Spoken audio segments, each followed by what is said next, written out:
King Salman humanitarian and relief centre نے خیبر پختونخوا اور بلوچستان کے مختلف اضلاع میں سیلاب سے متاثرہ بے گھر اور غذائی عدم تحفظ کا شکار افراد میں 360 ٹن کھجوریں تقسیم کی۔ اس امداد سے 180 ٹن کھجوریں خیبر پختونخوا کے 9 اضلاع میں اور باقی 180 ٹن بلوچستان کے 8 اضلاع میں فراہم کی گئیں، جس سے ہزاروں مستحق خاندان مستفید ہوئے۔ امدادی کارروائی کا مقصد متاثرہ خاندانوں کو فوری غذائی سہولت فراہم کرنا اور ان کی صحت اور خوراک بہتر بنانا ہے۔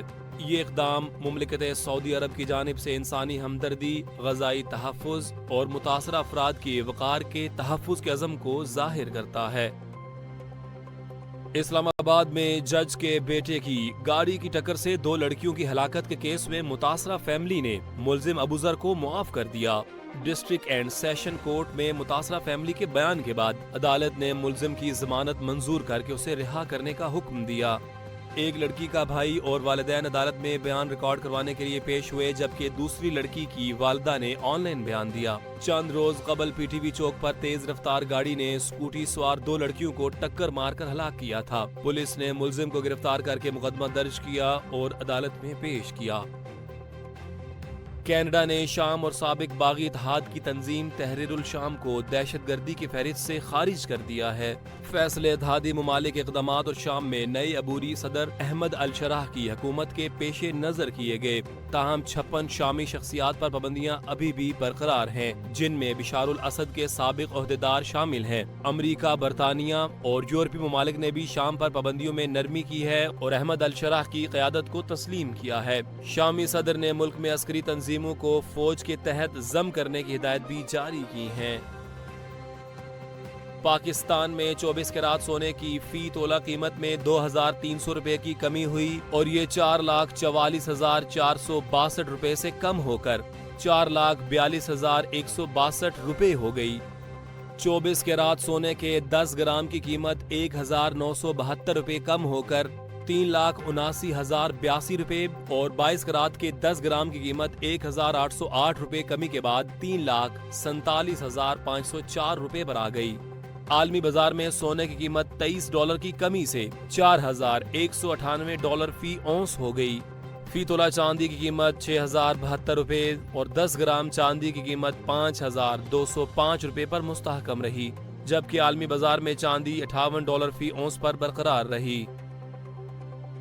محکمہ موسمیات کے مطابق آئندہ 12 گھنٹوں میں ملک کے بیشتر علاقوں میں جزوی ابر آلودگی اور سرد موسم برقرار رہے گا، جبکہ پہاڑی علاقوں میں رات کے اوقات میں شدید سردی کی توقع ہے۔ گلگت بلتستان کے چند مقامات پر ہلکی بارش اور بلند پہاڑوں پر برف باری ممکن ہے۔ پنجاب اور خیبر پختونخوا کے میدانی علاقوں میں سموگ، جبکہ رات کے وقت کچھ مقامات پر دھند پڑنے کا امکان بھی ہے۔ گزشتہ 24 گھنٹے میں زیادہ تر علاقے سرد اور خشک، جبکہ پہاڑی علاقوں میں شدید سرد موسم رہا۔ آج کم سے کم درجہ حرارت لہی -9، سکردو اور گوپس میں -5، کلات، دیر، بگروٹ اور Gilgit -3 degree centigrade record کیے گئے۔ وزیر اعلیٰ پنجاب مریم نواز نے کہا ہے کہ پنجاب میں تعلیم، صحت، زراعت اور انفراسٹرکچر کے بڑے منصوبے تیزی سے آگے بڑھ رہے ہیں اور مسلم لیگ نون کی قیادت ہمیشہ ملک کو ترقی کی راہ پر ڈالتی رہی ہے۔ گجرانوالہ ماس ٹرانزٹ تقریب میں انہوں نے کہا کہ پنجاب میں میرٹ، شفافیت، قبضہ مافیا کے خاتمے اور عوامی فلاح کے منصوبوں پر تیزی سے کام جاری ہے، جبکہ راشن کارڈ، کسان کارڈ اور ہمت کارڈ جیسے پروگرام صوبے بھر میں نافذ کیے جا رہے ہیں۔ وزیر پاور ڈویژن اویس لغاری نے کہا ہے کہ Pakistan 17 gigawatt solar panels نصب کر کے ایشیا کی تیزی سے ابھرتی شمسی توانائی مارکیٹ بن چکا ہے اور 52% بجلی صاف توانائی سے حاصل کرنا تاریخی سنگ میل ہے۔ ایشیا انرجی سمٹ میں انہوں نے کہا کہ نیٹ میٹرنگ اصلاحات، سمارٹ میٹرز اور ICT اپ گریڈیشن سے نظام مضبوط ہو رہا ہے، جبکہ ڈسکوز کی نجکاری اور سرکولر ڈیٹ میں کمی اہم ترجیحات ہیں۔ انہوں نے بتایا کہ بلوچستان کے ٹیوب ویلز کی سولرائزیشن بحرانوں کے حل میں مدد دے رہی ہیں اور پاکستان 2035 تک 90% بجلی کلین اینڈ گرین انرجی سے حاصل کرے گا۔ صوبے بھر میں ون ڈش کی خلاف ورزی اور لاؤڈ سپیکر کے غیر ضروری استعمال کے خلاف بڑے پیمانے پر کریک ڈاؤن کا فیصلہ کر لیا گیا۔ وزیر اعلیٰ پنجاب مریم نواز نے تمام کمشنرز اور ڈپٹی کمشنرز کو ہدایت کی کہ ون ڈش کی پابندی ہر صورت یقینی بنائی جائے۔ شادیوں اور دیگر تقریبات میں بلند آہنگ میوزک کے خلاف سخت کارروائی کا حکم بھی دیا گیا قوالی نائٹ اور ایسی نوعیت کی تقریبات میں لاؤڈ سپیکر کے غیر قانونی استعمال پر فوری قانونی کارروائی کی ہدایت جاری کی۔ فارم ہاؤسز اور گراؤنڈز میں بھی ون ڈش اور لاؤڈ سپیکرز کی پابندی یقینی بنانے کا اصولی فیصلہ کر لیا گیا ہے۔